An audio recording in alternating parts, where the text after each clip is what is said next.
આપ જ્યારે 9 વર્ષના હતા ત્યારે જબલપુરની ગોળ નદીમાં નાહતા હતા ને આપને તરતા નહોતું આવડતું. એમાં ઢેફું ખસ્યું ને આપ સીધા નીચે ચાલ્યા ગયા. આપે 2 વખત ઉપર આવવાનો પ્રયત્ન કર્યો પરંતુ પછી ગીવ અપ કરી લીધું. એ પ્રસંગ કહેતા આપે જણાવેલું કે હવે શાંતિથી અંદર જઈશું. એમાં કિનારે ઉભેલા એકને ખબર પડી ગઈ ને આપના વાળ પણ આપની જેમ જ લાંબા હતા. તેથી તે પકડીને આપને ઉપર કાઢેલા. આ પ્રસંગ સાંભળતા સંતોએ આપને પૂછ્યું, બાપા આપને પ્રયત્ન કરવાનો વિચાર ન આવ્યો? ત્યારે આપે જણાવેલું કે મને તો સતત ભગવાનનું જ સર્વ કરતા હતાપણું જણાય છે, તો એવું જ ભગવાનનું કરતા હતાપણું અમને પણ જણાય, એ જ પ્રાર્થના. જય સ્વામિનારાયણ બાપા, જય સ્વામિનારાયણ. સ્વામી બાપા, આપે પ્રમુખ સ્વામી મહારાજ માટે લખ્યું છે કે એમની પાસે પાવર છે પણ તેનો પાવડર કરી નાખ્યો છે. ફેર માત્ર એક ડીનો જ છે અને એક ડી એટલે કે અહમની ડસ્ટ છે, જેને સ્વામીશ્રીએ ક્યાં અવકાશમાં ઉડાડી મૂક્યો.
ગુસ્સો ખરાબ વસ્તુ છે.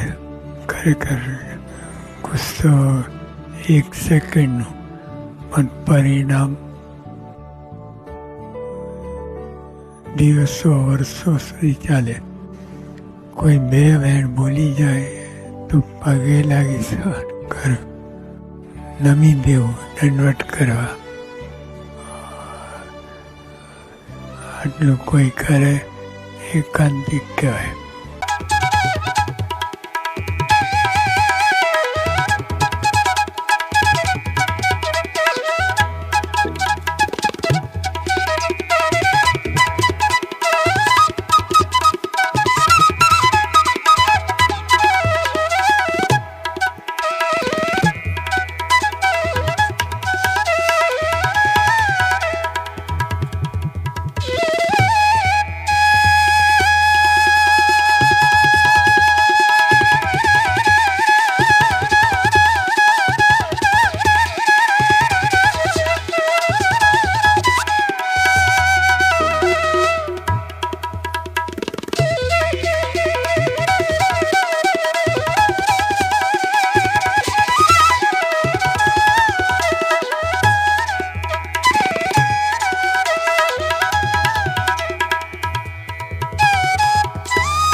કે 3માં એક અમારો પંચમહાલ જિલ્લો છે, ડિસ્ટ્રિક્ટ પંચમહાલ ઇન ગુજરાત, અને ત્યાં ડેમ બને છે બહુ મોટો. આવું બની ગયો છે દીવડા કોલોની, એટલે કડાણા ડેમ. એ ડેમ બનતો હતો, ડેમ. અને એના એક વખતના એક્ઝિક્યુટિવ એન્જિનિયર એક જેઠવા કરીને હતા, એ અમારા જૂના ફ્રેન્ડ પણ હતા. એના ઘેર સ્વામીજી ગયેલા, અને ત્યાં પલંગ હતો. પલંગ તો ખબર પડે છે ને, કોટ એટલે બેડ મોટો, એટલે અને એ બધો ગવર્મેન્ટનો બેડ હતો ને, એટલે એમાં વચ્ચે પ્રમુખ સ્વામી બેઠેલા, કોર્નર ઉપર મહંત સ્વામી બેઠેલા, આ બાજુ ડૉક્ટર સ્વામી બેઠેલા, વચ્ચે ઠાકોરજી હતા, હરિકૃષ્ણ મહારાજ, અને હું નીચે બેઠેલો પેલી બાજુ. અને પછી ના, હું ત્યાં નહોતો, હું બીજા રૂમમાં હતો. અને પેલા પીપી જેઠવા ત્યાં બેઠેલા, અને એ વખત some big officers of Gujarat electricity board એ બધા સ્વામીના દર્શન કરવા આવ્યા. એટલે એ બધા આવ્યા, એટલે પીપી જેઠવાને થયું કે મારા ફ્રેન્ડ વિવેક સાગર છે, એ વખત મારું નામ નારાયણ ભગત હતું, કે હું ઇન્ટ્રોડ્યુસ કરું. એટલે મને બોલાવ્યા આવ્યા કે come and see our friends આમ તેમ. એટલે હું ગયો, અમારે બેસું ક્યાં, પલંગ તો ફિટ હતો, તો બાજુમાં એક ખુરશી હતી. આ બાજુ મહંત સ્વામી કોર્નર પર બેઠેલા, એન્ડ એની બાજુમાં એક ખુરશી હતી. એટલે એ ખુરશી છે ને થોડી અંદર હતી, ઇનસાઇડ. પલંગ થોડો આગળ હતો. એટલે હું ખુરશી ઉપર જઈને બેઠો, મને કાંઈ બેસો. એટલે મહંત સ્વામીના મનમાં એમ થઈ ગયું, હી થોટ કે Narayan Bhagat is inside, so this people are not able to see him properly. એટલે હું જરા થોડો બેક જાઉં, આમ બેસું તો દે કેન સી મી.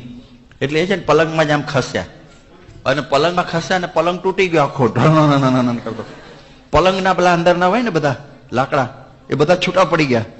પ્રમુખ સ્વામી અંદર, ઠાકોરજી અંદર, મહંત સ્વામી પણ અંદર, ડોક્ટર સ્વામી પણ અંદર, અને એના ઉપર બધા વુડ્સ છે ને પેલા આવ્યા હોય ને લાકડા આમાં પલંગના, એ બધા ઉપર. ભારત, હું તો ખુશી ઉપર હતો, મને કઈ નહોતું થયું.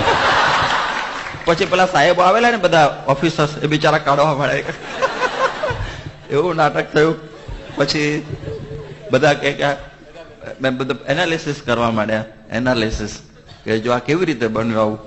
પછી કે જો વિવેક સાગર આવ્યા એટલે એવું થયું. મેં કહ્યું જો હું આવ્યો નથી, મને બોલાવવામાં આવ્યો, આઈ વોઝ કોલ્ડ, હું તો બાજુના રૂમમાં બેઠેલો, એટલે આ પ્રમાણે આવું થયું. પછી મહંત સ્વામી કે નહીં, મારો કઈ વાંક નથી, હું તો ખાલી તમે બેઠા એટલે હું ખસ્યો, પણ મેં કહું મને બોલાવ્યા એટલે તો ખસવાનું થયું ને. એને બહુ મજા આવી વખતે, હજી પણ એ યાદ છે, સ્વામીને બરોબર યાદ છે, કારણ કે બધા પડી ગયેલા અંદર, માંડ માંડ બધાને કાઢ્યા. સાઉથ કોરિયામાં દેવ મોટર્સના ચેરમેનનો હમણાં ટાઈમ્સ ઓફ ઇન્ડિયામાં ઇન્ટરવ્યુ આવેલો. એમને પૂછ્યું કે વોટ ઇઝ યોર ટર્નઓવર, તો કે 20,000 કરોડ. પછી પૂછ્યું કે what are your office hours, timings, તો કે હું સવારે 11 વાગે ઓફિસ જાઉં છું ને બપોરે 3 વાગે છોડી દઉં છું. તો કે તમે એક્ઝિક્યુટિવ ચેરમેન તરીકે વધારે બેસો તો કામ વધારે ન થાય, વધારે બિઝનેસ સ્પ્રેડ ના થાય? તો કે હું જાણું છું ને, એક્ઝિક્યુટિવ ચેરમેન પોતે ઓફિસમાં બેઠો એટલે ફાઇનલ ડિસિઝન એમને જ લેવાના છે. તો કે કેમ 3 વાગે ઊભા થઈ જાઓ છો? તો કે મારી 57 વર્ષની ઉંમર છે, મને ઘણા બીજા બધા પણ શોખ છે, જીમમાં જવું, ક્લબમાં જવું, મૂવી જોવું, વોટ એવર. એની માટે પણ મારે થોડોક ટાઈમ સ્પેન્ડ કરવો છે. પછી એક બહુ સરસ વાક્ય બોલ્યા. એમણે કહ્યું મારે કંઈ સાંજ પડે સોનાની કઢી પીવી નથી, અને કોઈ પીતુંય નથી, કોઈ પીતુંય નથી. મુકેશ અંબાણી અંતિલિયામાં બેઠા બેઠા કઢી સાંજે ખીચડી જોડે છે ને કે પીતા હશે, છાસની જ. તો તારે છે ને લિક્વિડ ગોલ્ડની પીવી છે? It's not going to happen. એ શક્ય જ નથી. હું જ્યારે કોર્પોરેટ્સમાં વાત કરતો હોઉં, સેમિનાર્સમાં, કોન્ફરન્સીસમાં, ત્યારે પ્રોફેશનલ્સને એક વાત કરું છું, ધ્યાનથી સાંભળજો દરેક શબ્દ. The amount of money that you have in your bank accounts when you die is the extra work you did you shouldn't have done. તમે જ્યારે મરો ત્યારે તમારા બેંક એકાઉન્ટમાં જેટલા પૈસા હોય ને તમારા કમાયેલા, એ ખોટી કાળી ગધા મજૂરી તમે કરી જે કરવાની જરૂર નહોતી. કારણ કે તમારું તે રહ્યું નહીં, એના કરતાં કંઈક સારું કામ કર્યું હોત તો. અને પાછળ એ પૈસા કેવી રીતે ક્યાં વપરાશે તો તમને ખબર નથી. અને તમારી પાસે જે છે એ બધું ક્યાં તમારા બાપ દાદાએ તમને આપેલું હતું? તમે બનાવ્યું ને, એમ છોકરા બનાવશે. બહુ એની ચિંતા કરવાની જરૂર નથી. અમેરિકામાં એક બિલિયનર્સ ક્લબ ચાલે છે. આ ક્લબમાં મેમ્બરશિપ માટેનું ફોર્મ 90 પાનાનું છે. પણ આ ક્લબમાં મેમ્બરશિપ માટેનો પહેલો કાયદો શું છે ખબર છે? કે આ ફોર્મ ભરતી વખતે તમારે તમારી 80% મિલકત સમાજ સેવા માટે પ્લેજ કરી દેવાની. તમારે તમારા બેંક સ્ટેટમેન્ટ્સ ફોર્મ સાથે જોડવાના કે મારી પાસે આટલી એસેટ્સ ને બેંક એકાઉન્ટ છે, અને 80% તમારે પ્લેજ કરી દેવાની, જે તમારી ઈચ્છા હોય, હોસ્પિટલ, અનાથ આશ્રમ, એજ્યુકેશન, વોટ. હવે એનાથી અઘરી તમને વાત કરું. એ ફોર્મ તમે સબમિટ કરો ત્યારે આવતા 10 વર્ષમાં તમારી આ 80% મિલકત ના તમારે એડવાન્સ ચેક દર મહિનાના આપી દેવાના.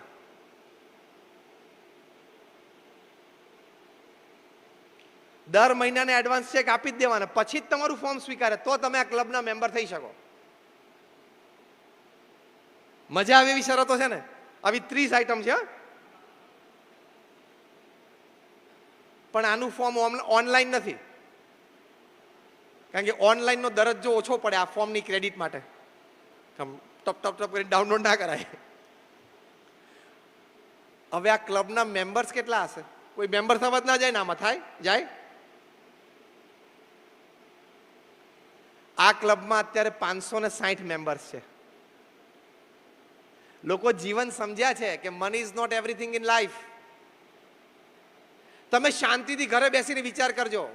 આજે મારે તમને જે life is beautiful, life is wonderful, life is with dignity, એની તમને વાત કરું છું. એમાં શાંતિથી 2 લિસ્ટ બનાવજો કે things that money can buy and make you happy, and things that money cannot buy. જે ચીજો પૈસાથી ખરીદાતી હોય અને તમે આનંદમાં મજામાં રહી શકો, એનું એક લિસ્ટ બનાવવાનું. એમાં ગાડી ને, બંગલો ને, એસી ને, ફોરેન ટ્રીપ ને, લક્ઝરી બધું લિસ્ટ લઈ લેવાનું. અને જે ચીજો પૈસાથી નથી ખરીદાતી અને તમારે જીવનમાં આવશ્યક છે, એનું લિસ્ટ બનાવજો.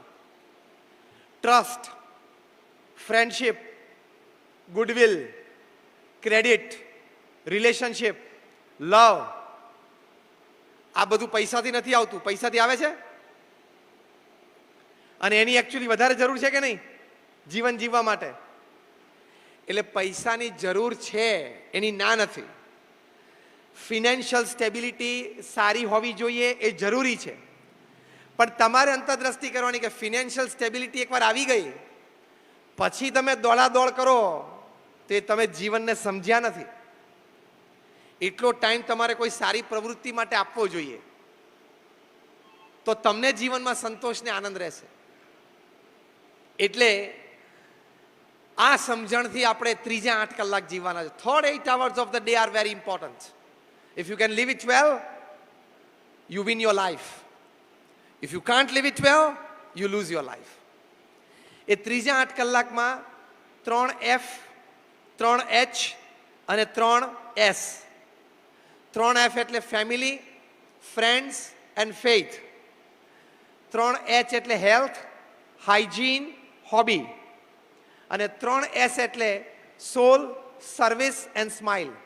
આ 9 ડિપાર્ટમેન્ટમાં તમારા ત્રીજા 8 કલાક દિવસના જવા જોઈએ. ફ્રેગમેન્ટ્સમાં family, friends, faith, health, hygiene, hobby, soul, service, smile. આ 9 ડિપાર્ટમેન્ટમાં તમારા ત્રીજા 8 કલાક જાય. વેલ લીવડ balance life.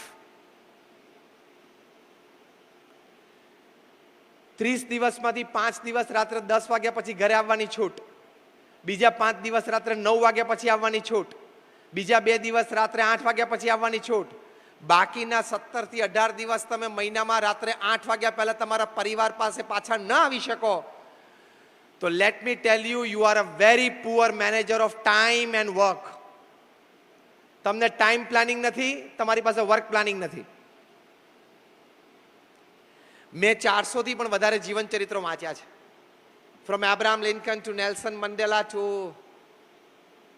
Mahatma Gandhi to Napoleon Bonaparte to Sachin Tendulkar. Balance life જીવ્યા એ લોકો. દુનિયાનો સૌથી ધનાઢ્ય વ્યક્તિ છે વોરેન બફેટ. $100 અબજ ઇન્વેસ્ટમેન્ટ છે. $100 બિલિયન ઇન્વેસ્ટમેન્ટ છે.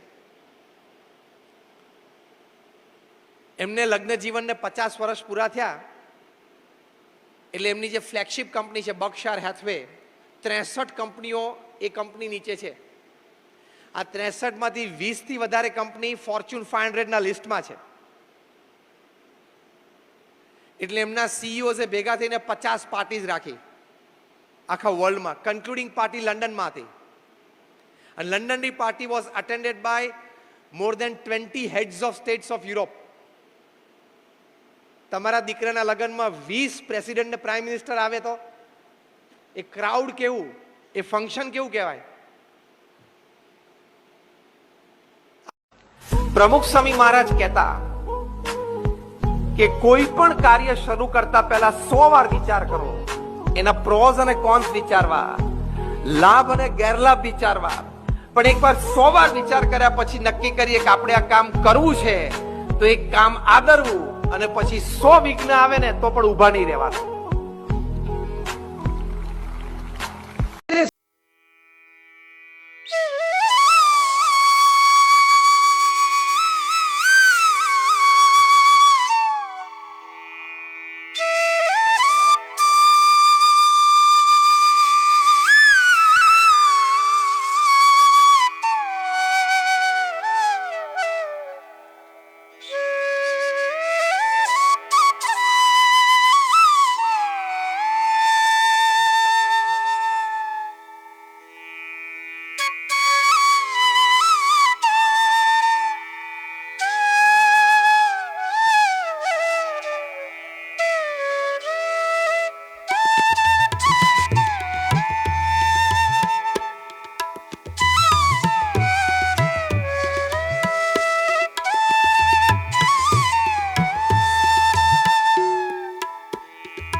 प्रमुख स्वामी ने बहुत अच्छी बात बताई, ये सुनने लायक है. This is very important for relationships with your near and dear ones, family members, spouse, children, relatives, friends, सबकी रिलेशंस के बारे में प्रमुख स्वामी ने कहा, जिस व्यक्ति से आपने संबंध जुड़ा और आपने तय किया कि ये व्यक्ति मेरे जीवन में पूरे जीवन तक रहनी चाहिए, स्पाउस हो, चिल्ड्रन हो, रिलेटिव्स हो, फ्रेंड्स हो, नेबर्स हो, कोई भी फ्रेंड्स, कोई भी, आपने एक बार नक्की किया कि ये व्यक्ति मेरे जीवन में रहने चाहिए, मैंने सिलेक्ट किए हैं ये व्यक्ति को मेरे जीवन में, फिर उस व्यक्ति के पॉजिटिव ही देखना, नेगेटिव मत देखना. फिर प्रमुख स्वामी बोले कि उनमें 99 अवगुण होंगे लेकिन एक तो गुण होगा ना, दृष्टि उस पे रखना तो संबंध रहेंगे.